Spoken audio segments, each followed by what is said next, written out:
Okay, today doing a walkthrough on a Blackcat JB-76 or 76B. B stands for bass. Two-tube amplifier, uses a high-powered version of the 6L6, which is the audio tube that they use in a tram.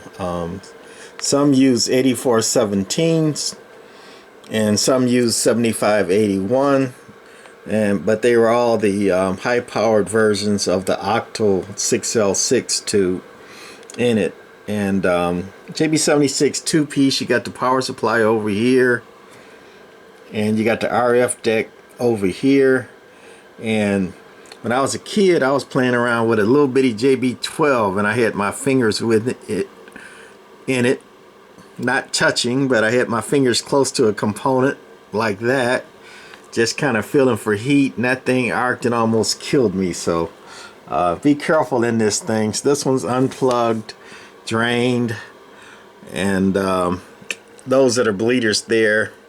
And we also grounded everything out to make sure there's no power. So before you even attempt to do anything inside these things, unplug it, drain it, wait for it to drain, run a ground off the caps to a screwdriver or something to ground them out, just to make doubly sure, because I want you to be safe out there. But anyway, the high voltage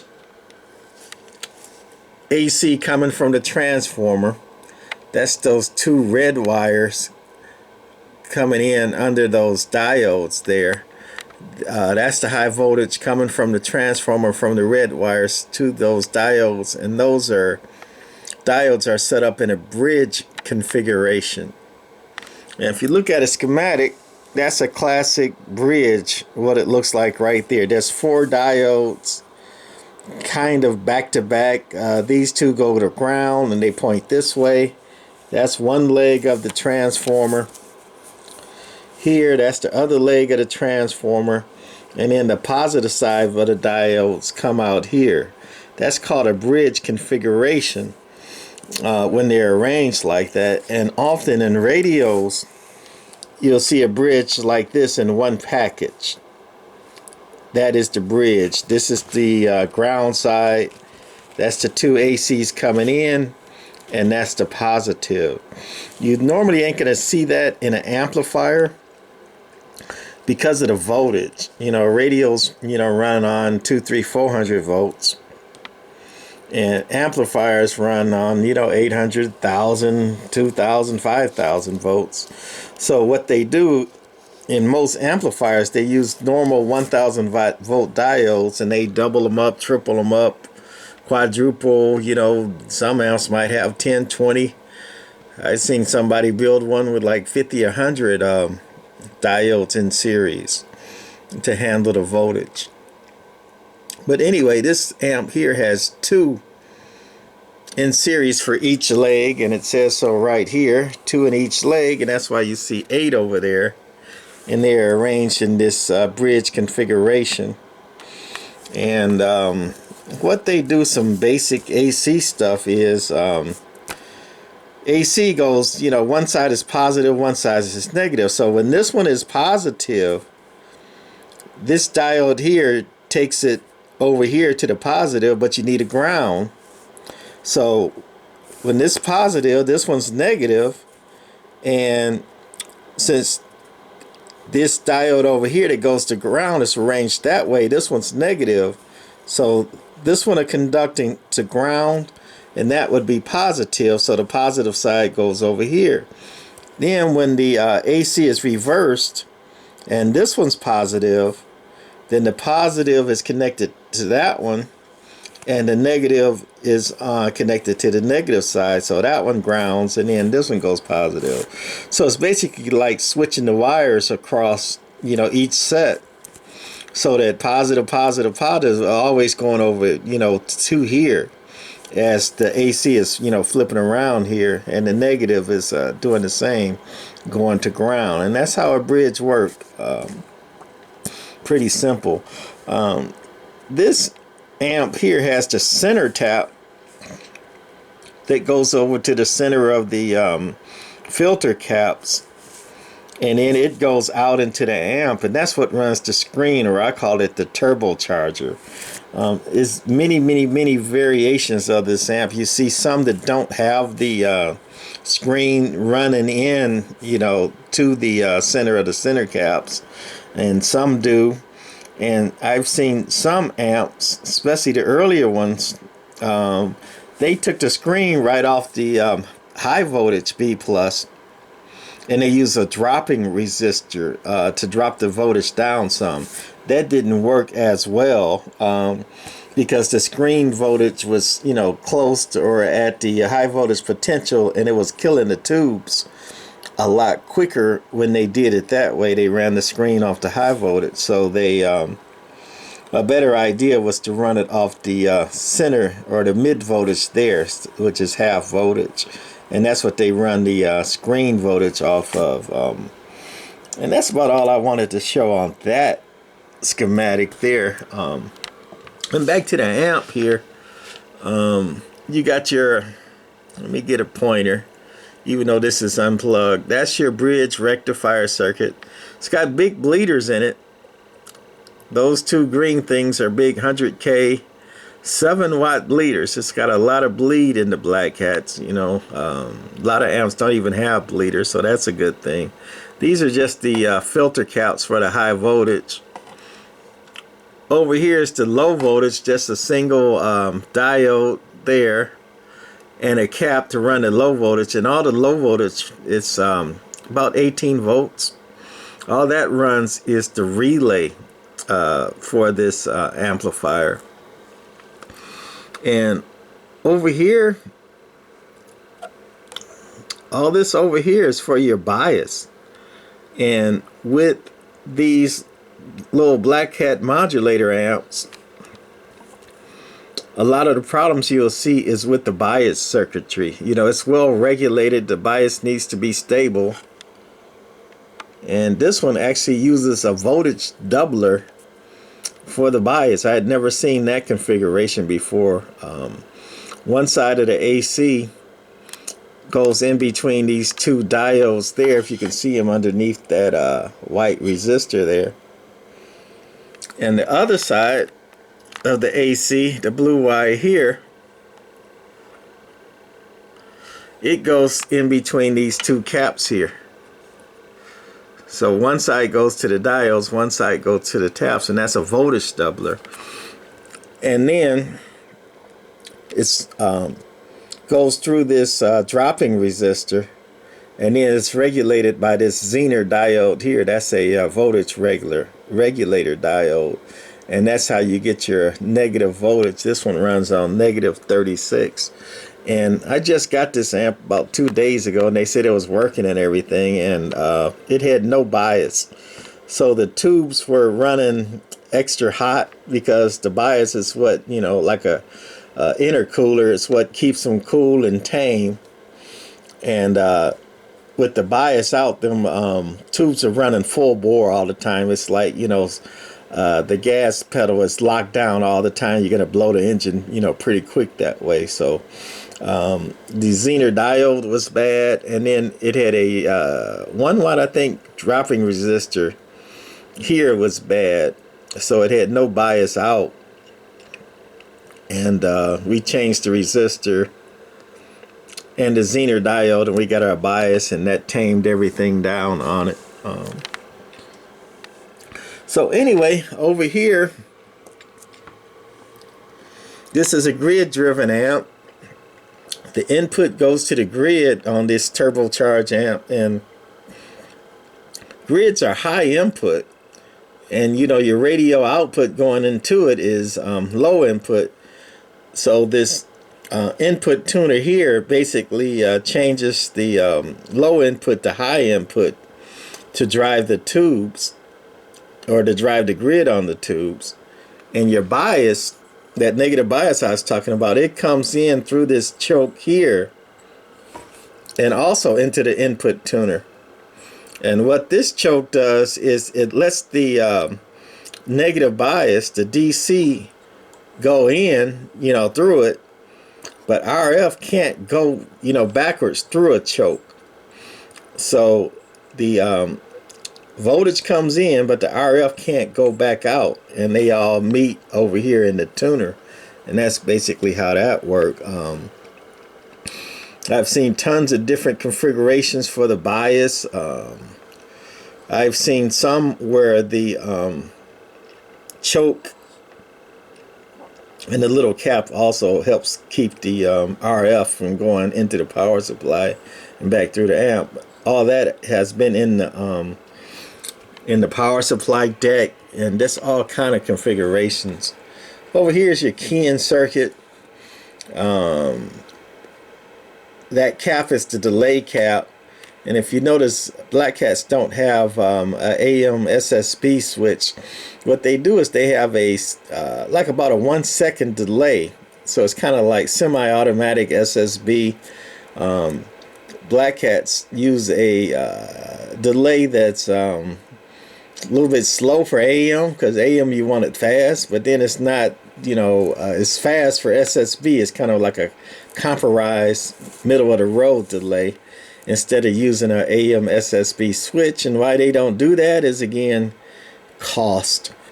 They want to keep the cost down as cheap. They want to make amps as cheap as possible. They want to make money off these things. And speaking of cost, this is your tank coil for your output. And if you notice, Blackcats don't really have a tune cap or to tune up. And that cap on the side is actually the load, that variable there, but they don't have a tune. Well, they do have a tune, but it's not variable. At the end of my pointer there are two silver mica capacitors in series going from the tank coil and then to ground. Those would be your tune caps. They are fixed. They are not variable. And why does Blackcat do that? Well, you need two for the voltage to handle that high voltage, because it's getting the full brunt of the B+. But why does they use two silver micas instead of a air variable or something? Cost. Save money. That's why they do that. Same thing why they don't use a nice air variable for the load cap. They use this little Arco trim cap, and then they put that in series with another silver mica. So they got a fixed cap in series with the variable there to handle the voltage. And why do they do that? You know, they don't want to pay another $10 for a good air variable, but they'll pay $2 for the Arco, and a quarter for the silver mica. And they make that work instead of spending $10, and they save another $10 by not getting a tune cap, and they save a couple dollars by not getting a AM SSB switch. And they made all kind of configurations for this amp. In the older ones, they switched the bias from high bias, like a -120 or something like that. And I said this one has the voltage doubler, so this one actually has -120 on one side, the resistor, and then on the other side, that one regulates it down to 36 or -36 volts. And what they did in the older ones, they would run the 120 or -120 to the tube in standby to the grid, which kept it all happy and not conducting, and no power loss or anything like that, no heat. And then they would when you key down, they would switch it to the -36, which is the operation mode, where tubes are happy, but just a little bit of drive and they ready to swing away. But a lot of problems with the bias. You'll see a lot of blown that dropping resistor. You'll see a lot of that Zener blown, and some of that dual bias configuration they use. Some of them use two Zeners, some of them use a bunch of resistors. They just did all kind of stuff with Blackcat. But then later they kind of get away with the dual bias, and they use a single bias out, just -36. And what they did, they took the screen or the turbocharger and they just disconnected that voltage during standby. So it's the turbocharger's off, so the tubes again are not conducting. They're just happy, just cruising along. And then when you key down, it puts the screen voltage on the tubes, which this one does too. And that's, you know, the tubes are only conducting when you key down. There's a problem with that too, though. The problem with switching the screen voltage is the screen runs on, you know, 376 volts. Or actually, that's a JB-150. More than that, probably like 400 for a JB-76. So basically, your screen voltage is coming in on one side of the relay. So you got 400 volts, give or take, you know, on one side. And every time you key down, this relay is switching 400 volts. It doesn't like that. So over time, it'll get pitted, you know, stick, arc, act up, because that relay is not made to switch 400 volts. But again, it's a compromise. Why did they do that? Cost. So anyway, I think I went through everything that I wanted to go through with this Blackcat JB-76. Should I even try to fire her up right quick? It's not too much to detune with the fixed tune cap and all that. So maybe we'll try to plug her in and turn her on right quick. Hopefully we haven't knocked anything aside or knocked something off, and I'm gonna let the magic smoke out of this thing. And again, be careful. Don't do what I do. I almost killed myself again on a JB-12, little bitty JB-12.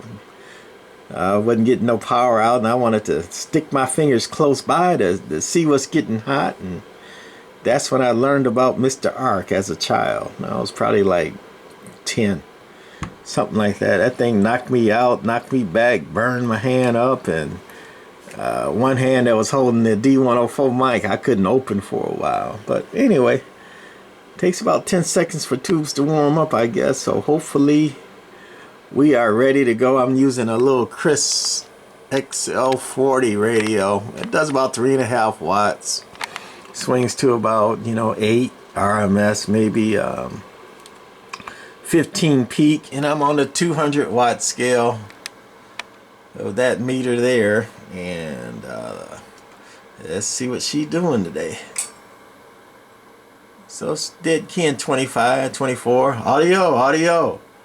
Audio.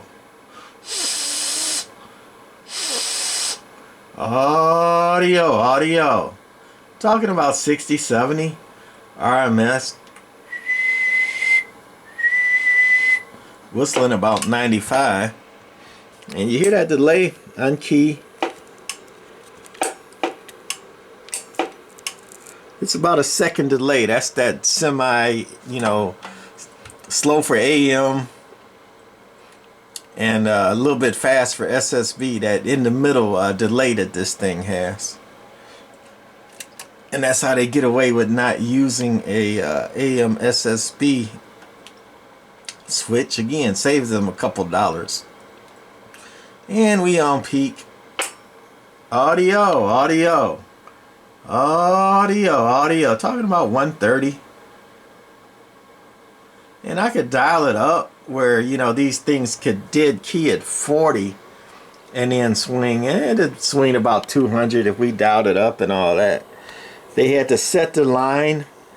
And again, this was Blackcat's way of trying to keep people from using that tuner in the back and tuning them all the way up for high dead key, because these little turbocharged tubes, you know, with a lot of voltage running through them, you turn that dead key up, it'll do it for a while, but not for very long, and then you're gonna blow something up on these things. But nice little modulators. JB-76, my latest toy. I'm actually pretty happy because the box the guy sent it in was pretty ripped up, and it had about ½ inch of bubble wrap on it, and then it had that paper in it, you know, that crumpled up shipping paper, you know, for a couple inches. But Hey, if something had happened to it, the insurers, the big three, UPS, USPS, and FedEx, unless you have at least 3 inches of bubble wrap all the way around everything, like pillows, they will not cover it. So if you're going to ship something or even get something, keep that in mind. But I got lucky, because the reason I really bought it, because them 7581 tubes, they're pretty pricey nowadays, and I like JB-76. So that's going to be it for my little JB-76, my latest little toy. All right, bye.